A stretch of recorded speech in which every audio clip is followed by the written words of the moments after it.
এই নাও তোমার জলটা।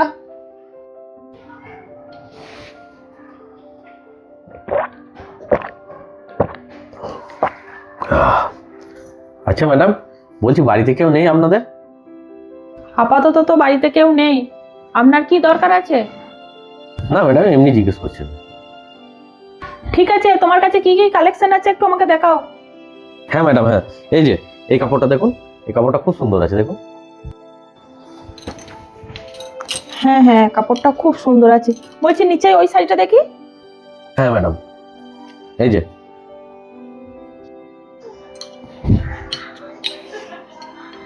একটা কথা জিজ্ঞেস করবো ম্যাডাম? বলো। দাদা তাহলে কি কাজ করে? দাদা দাদা ব্যবসা করে। ওই শাড়িটা দেখি, ওই লালটা লালটা। হ্যাঁ, এই সাইডটা, হ্যাঁ। ও আচ্ছা।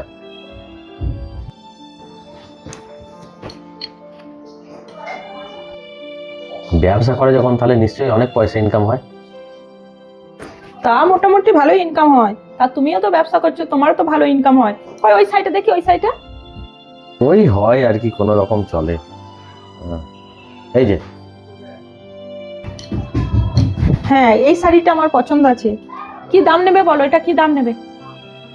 ওই শাড়িটা ম্যাডাম খুব ভালো শাড়ি, আপনি যেটা চয়েস করেছেন। ওই শাড়িটার দাম 3,500 টাকা হয়, আপনি আমাকে 3,000 টাকা দেবেন, তাহলেই হবে। দামটা ঠিক করে বলো, দামটা অনেক বেশি বলছো। না না ম্যাডাম, আমি ঠিকই বলেছি আপনাকে দামটা। 3,000 টাকাই লাগবে। আর বলছি যে ম্যাডাম, দাদা তাহলে কখন বাড়ি আসবে? আপনার কি দরকার দাদা কখন বাড়ি আসবে না আসবে? আপনার কি দাদার সঙ্গে কোনো দরকার আছে? না না ম্যাডাম, এমনি জিজ্ঞেস করছি।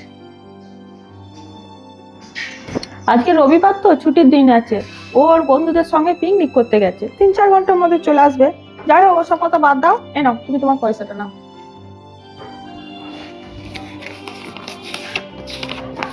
1,500 টাকা দিলেন, আপনি আমাকে জল খাওয়ালেন। তো ঠিক আছে, আপনি এক কাজ করুন, আর 500 টাকা দিন, তাহলেই হবে। আমরা এই কাপড়গুলো না এই দামেই কিনি, এর থেকে বেশি কিন্তু দাম নাই। এই নিন আপনার কাপড়টা। আচ্ছা আচ্ছা ম্যাডাম, আপনাকে একটা কথা জিজ্ঞেস করবো? হ্যাঁ বলুন। আপনি কি আমাকে চেনেন বা কোনোদিন দেখেছেন?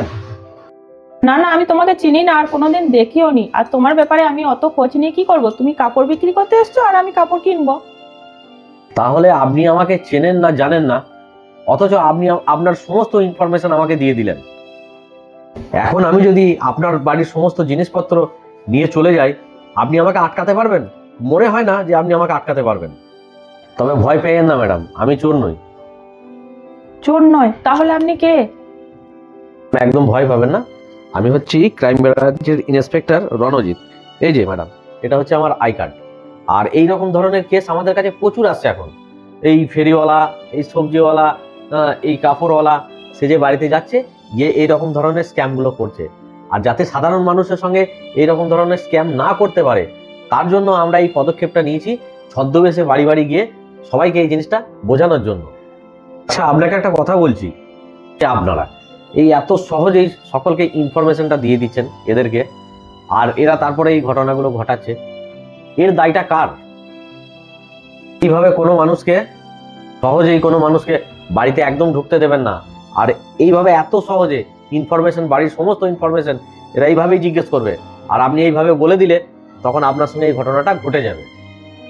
অচেনা ব্যক্তিকে না জেনে তাকে বাড়িতে একদমই প্রবেশ করতে দেবেন না। তার বিষয়ে আগে ভালো করে জানবেন, সে মানুষটা ঠিক না ফ্রড, তবেই তাকে বাড়িতে ঢুকতে দেবেন। না জেনে, আর যদি তেমন মনে হয়, বাইরে থেকেই জিনিস কিনবেন, বাইরে থেকেই বিদায় দিয়ে বাড়ি ঢুকবেন। না হলে কালকে আপনার ফ্যামিলির সঙ্গে যদি এরকম কোনো বড় ধরনের বিপদ ঘটে যায়, হ্যাঁ, সমস্যায় কিন্তু আপনাকেই পড়তে হবে। বুঝতে পারলেন?